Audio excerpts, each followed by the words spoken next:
stories are run in a cycle on the news to where we almost become sick of them. Crime and mysteries oftentimes end up never getting answered. Did the families end up getting justice for their loved one? Was the accused even guilty?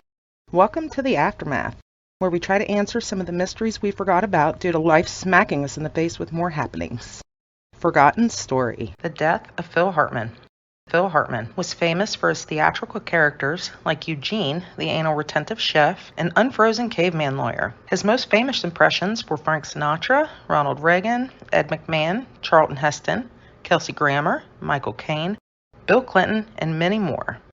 He voiced Mr. Wilson for 65 episodes of the cartoon Dennis the Menace as his impression of Tom Ford, who played Colonel Hall and Sergeant Bilko. You can see by the amount of impressions just how talented Phil was. At Saturday Night Live, Hartmen gained the nickname of Glue by Adam Sandler, according to Jay Moore's book Grasping for Airtime, or by SNL cast member and Hartman's frequent on-screen collaborator Jan Hooks, with whom he helped cure her stage fright. On May 28, 1998, Phil Hartmen died at the age of just 49 when his wife, Bryn Hartmen, shot him to death in his sleep inside their Los Angeles home before killing herself. America was shocked to see the headlines about how Phil Hartmen's wife shot him dead in a grisly murder-suicide. The story was played around the world on the afternoon news. People were truly heartbroken.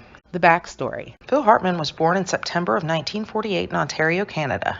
Hartmen was the fourth of 8 children in a devout Catholic family. He once stated, "I suppose I didn't get what I wanted out of my life, so I started seeking love and attention elsewhere."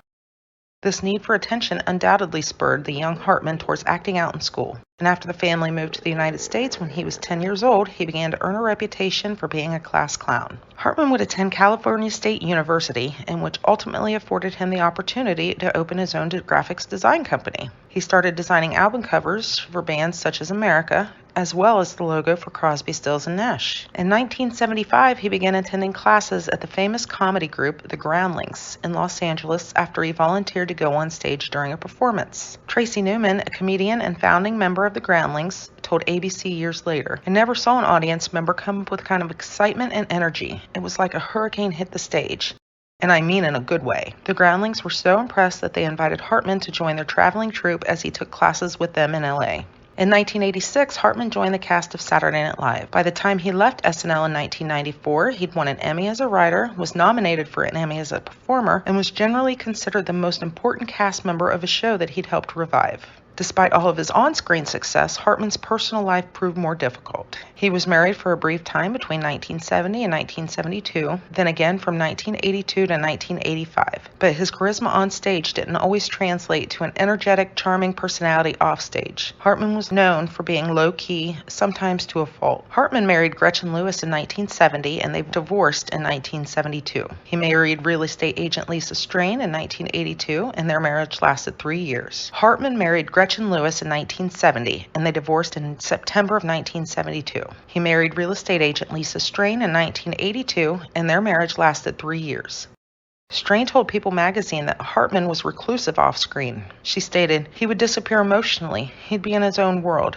The passivity made you crazy." In 1987, Hartmen married former model and aspiring actress and his eventual killer, Bryn Omdahl, having met her on a blind date the previous year. The two met at a party.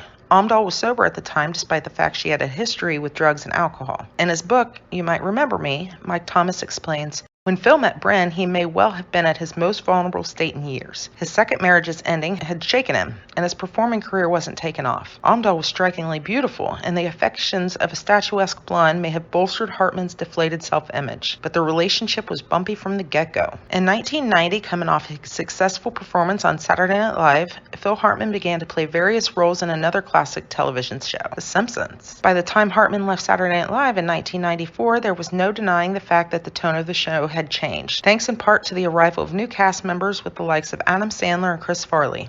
After nearly 10 years in New York with the sketch comedy show, Hartmen, his wife, and their 2 children moved back to California, where Hartmen was able to focus on his latest project, a comedy show entitled News Radio. Here, Hartmen once again got to do what he did best, play a smug but endearing radio announcer named Bill McNeil. The show was smartly written and a critical and commercial success, running for 5 seasons, 4 of which included Hartmen. Bryn Omdahl began to struggle once again with substance abuse, a factor that eventually figured heavily into Phil Hartmen's death. The two were known to fight, and threats were sometimes made, and friends and family of Hartmen were often not shy about the fact that they found Amdahl to be an uncomfortable presence in any relationship. The highly dysfunctional couple were greeted by 2 children, a boy named Sean and a girl named Bergen. And based on what he told family and friends, Hartmen had never been happier than he was at that time. But the gap in their success levels and Hartman's reclusive personality were causing problems. As the months go on, the cracks begin to show, and Phil does what he did with his last 2 relationships.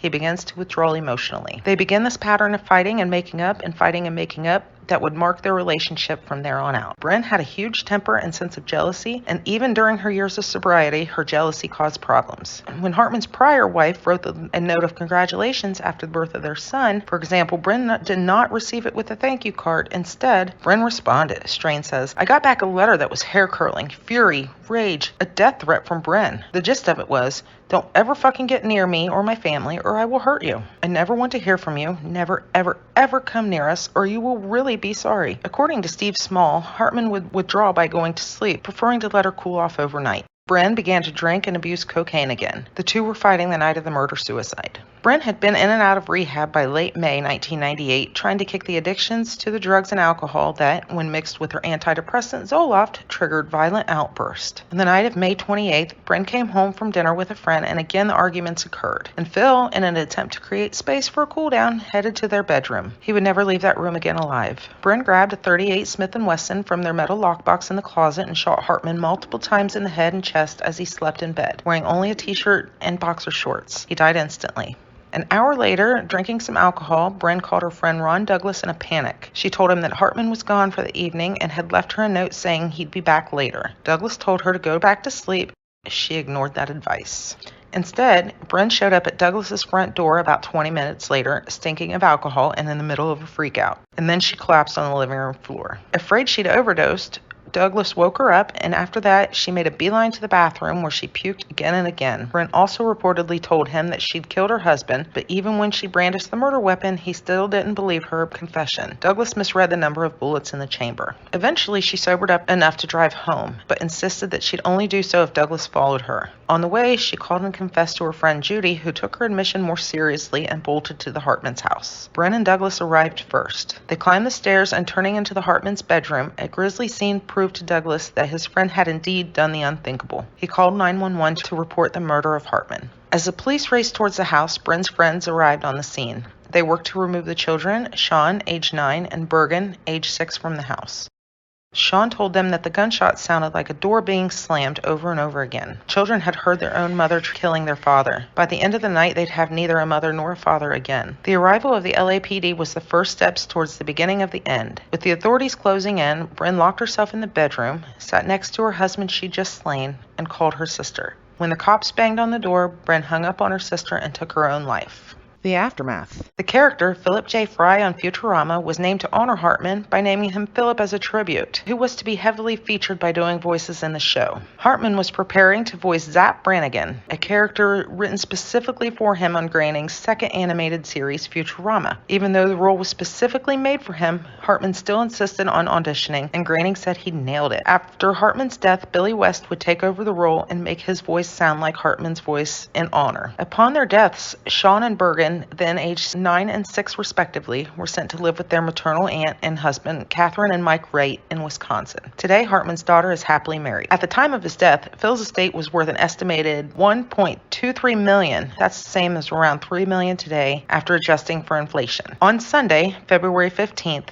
cast members old and new gathered to celebrate the 40th anniversary of Saturday Night Live. Unfortunately, some of the show's biggest names, including Chris Farley, John Belushi, and Phil Hartmen, have since passed away. To honor the late stars, family members attended the special. Phil's daughter, Bergen, attended on Phil's behalf. Phil Hartman's news radio co-star Joe Rogan said in a 2014 interview, she was a failed actress who deeply resented Phil's success, and as he became more and more successful, their relationship became more and more contentious. Comedian John Lovitz has said that Andy Dick was responsible for getting Bryn Hartmen on cocaine again. On the day of Hartman's death, rehearsals for The Simpsons and that night's performance by the Groundlings were canceled. The season 5 premiere episode of News Radio entitled Bill Moves On, which was aired September 23rd, the day before what would have been Hartman's 50th birthday. Hartman's character, Bill McNeil, had died of a heart attack, while other characters reminisce about his life. Lovitz joined the show in his place, beginning with the next episode. A special episode of Saturday Night Live commemorating Hartman's work on the show aired on June 13, 1998. Rather than substituting another voice actor, the writers of The Simpsons retired Hartman's characters. His final appearance on The Simpsons, Season 10 episode entitled Bart the Mother, is dedicated to him. His final film was Small Soldiers. Special thanks to the following: allthingsinteresting.com, biography.com, ABC News, Distractify.com, CelebrityNetWorth.com, and Heavy.com. It is a death that came too early. Will we ever know what was said that sent Brent Hartman to an homicidal rage, or will it remain a mystery? For The Aftermath, I'm your host, Brandy Eldridge. Catch you next time.